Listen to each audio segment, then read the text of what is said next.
My name is Marion Brooks. I'm 68 years old, a retired teacher, and a widow who still feels most at home in the kitchen. The smell of cinnamon and cloves always takes me back, and at Christmas, I cling to those rituals, the pies cooling on the counter, the silverware polished until it gleams. That night, I remember the hum of voices, the clatter of plates, and the way my hands ached from hours of stirring and kneading.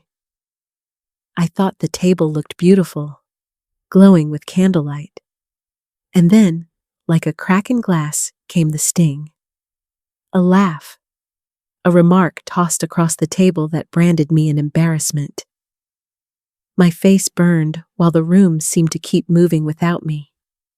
The clock on the mantel ticked louder than the chatter, and I sat there, holding my breath, wondering how something so ordinary could suddenly feel so cruel. What happens when the traditions you pour yourself into become the very reason you're dismissed? Let me show you the Christmas table as it really was. The table glowed under soft light, each plate set with care, the silver catching tiny reflections of the candles I'd trimmed down so they wouldn't sputter too tall. The smell of roasted turkey filled the room, mixing with nutmeg and sage. I had folded the napkins the way my husband used to like, sharp corners and neat lines. It mattered to me keeping the rituals alive even though he was gone, as if the weight of tradition could hold the family together. Evan sat at the end, polite but far away, his eyes always darting like he was already halfway out the door. Beside him, Sloane perched with the air of someone judging a contest. Her gaze swept over the room like she was measuring me against some invisible standard, and I could already feel myself failing. Still, I pressed my palms into the tablecloth, reminding myself why I worked so hard. I only wanted one evening where the house felt full, where laughter rose without sharp edges, where I wasn't an obligation. Just one night of peace, where the memories of love outweighed the cracks. But peace has a way of slipping through your fingers, especially when the phone starts to ring. The word embarrassment hit me harder than the clatter of silverware. It wasn't shouted, just slipped into the air like a knife hidden in velvet. My cheeks burned, but I refused to give them the satisfaction of seeing me break.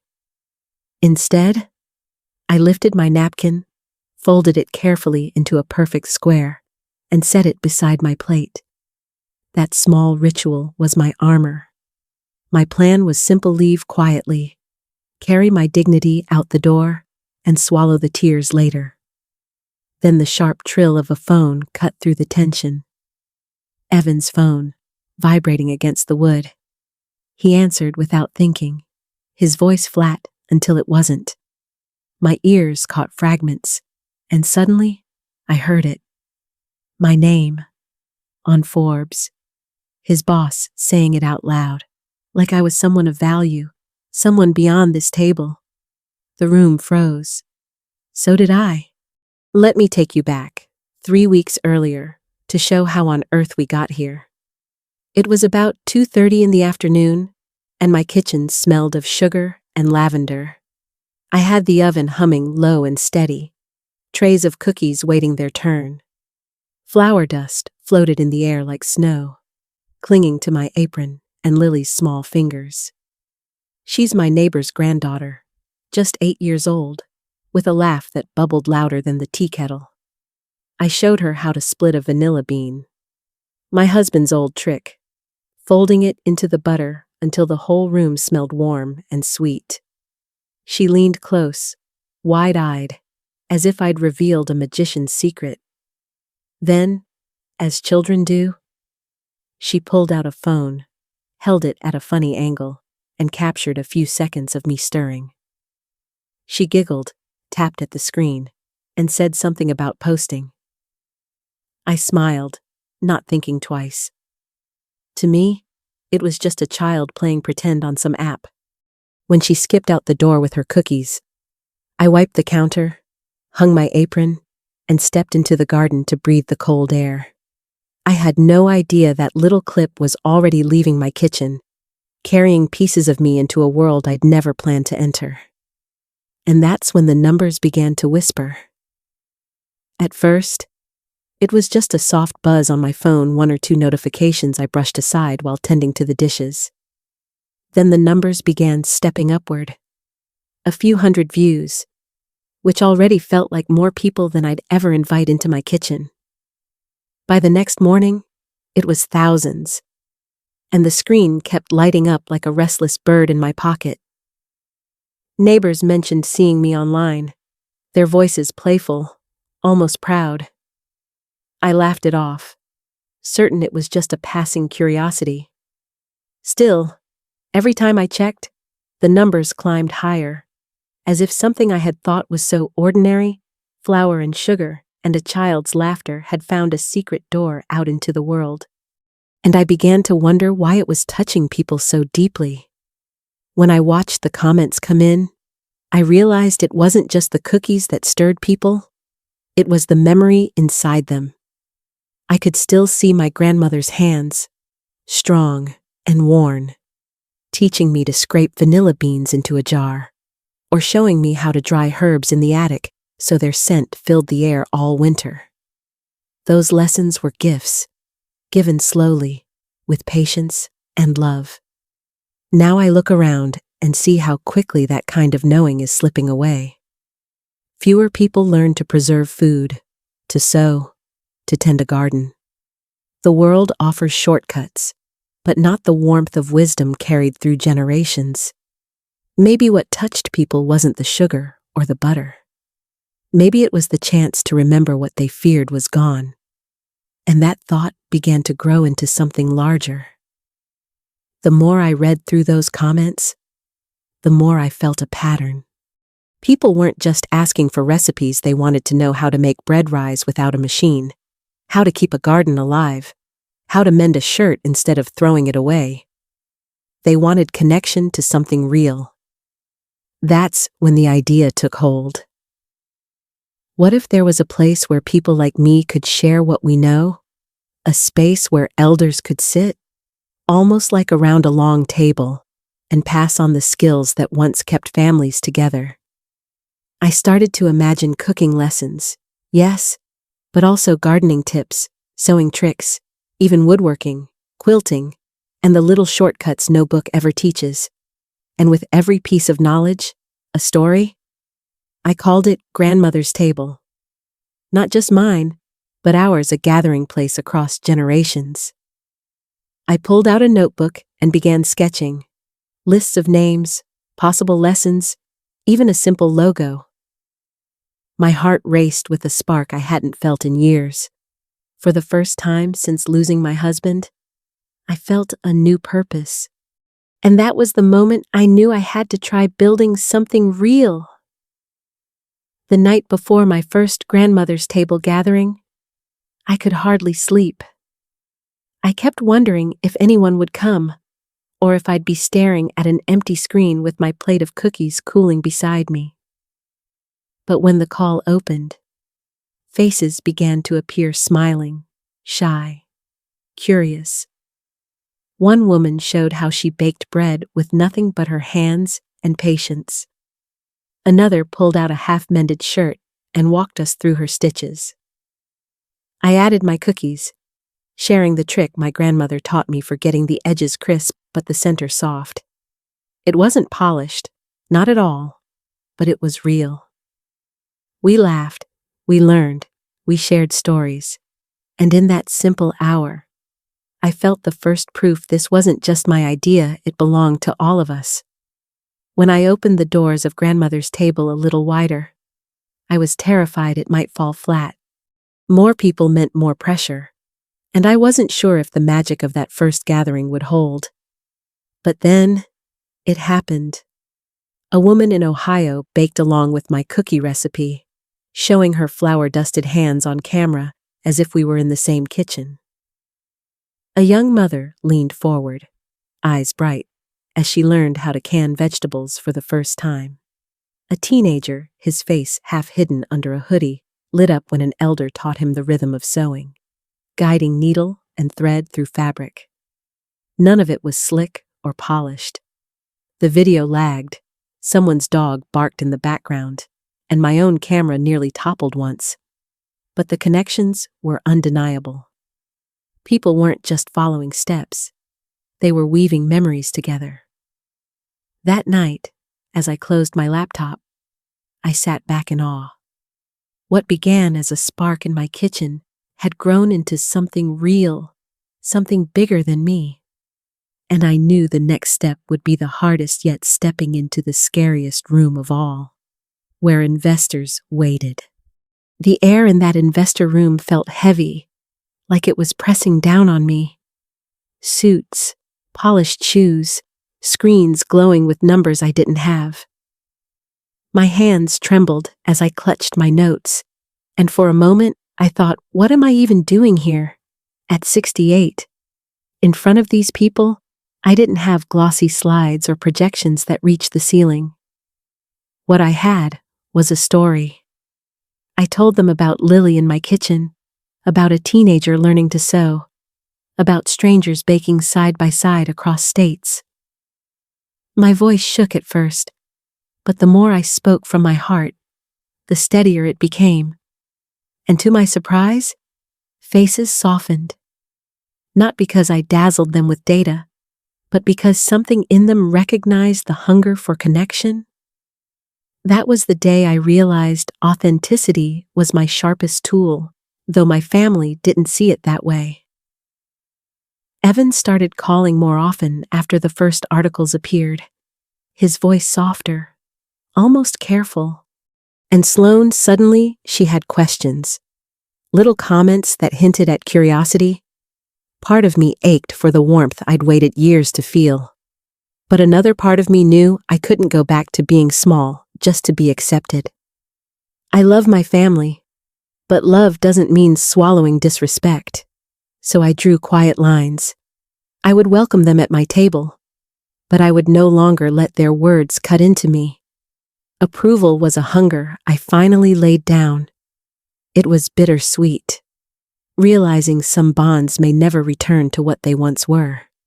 But even as I found peace in that truth, a new storm was forming this time, not inside my home, but out in the marketplace. It happened on an ordinary morning, scrolling half distracted through my phone. And then I froze. There it was, my idea. My heart repackaged under a glossy name with slick videos and polished branding. Grandmother's table had been cloned, stripped of its warmth and stuffed into a corporate suit. My stomach dropped. They had investors, celebrities, marketing teams, and me, I had a kitchen table and a fragile dream. For a moment, I couldn't breathe. Rage burned in me, but underneath it, fear whispered, had I been foolish to think originality could shield me? I had poured decades of living into this vision, and now it was being paraded around as if I never existed. Doubt crept in. Maybe people wouldn't know the difference. Maybe history would forget me, and all that would remain was their shiny imitation. But a question rose louder than my despair. Would I let them erase me? Or would I fight for the truth of what I had built? That's when the story leapt beyond my kitchen and into living rooms across America. The spotlight was about to grow blinding, and I had no idea if it would burn me or save me. At first, I wanted to hide. The thought of dragging my name into the public square made my chest tighten. What if they called me bitter? Or worse, irrelevant? But the more I sat with that fear, the clearer it became. Silence would hand them the story, and I would vanish. So I flipped the script. Instead of defending myself in whispers, I decided to go public, to open every drawer, show every recipe card, every scribbled note, and lay bare how my idea had been stolen. Vulnerability became my armor. The night I gave my blessing for the exposé, my hands shook, but my spine straightened. I knew once that story went live, there'd be no turning back. And then, the bigger stage arrived. I remember the exact moment it hit me. Papers spread out across my kitchen table. Names and signatures where they shouldn't have been. At first, I thought my eyes were playing tricks. How could Evan's name be tied to the rival platform? My own son. The boy I carried? The man I prayed for? Now tangled up with the very people who had gutted my vision. Confusion came first. A dizzy haze, as if the ground under me had split. Then the heartbreak followed, heavy and relentless, pressing against my chest until I could hardly breathe. Every memory of Christmas mornings, scraped knees, and bedtime prayers twisted into something unbearable. And then came the fury, not the kind that burns quick and fades, but the slow, simmering rage of a mother who realizes her own flesh and blood has sold her out. This wasn't just business anymore. Betrayal like this seeps into your bones, poisons the trust you thought was unbreakable. And I knew that from this moment forward. Every step I took into the public fight would carry the weight of a family torn apart.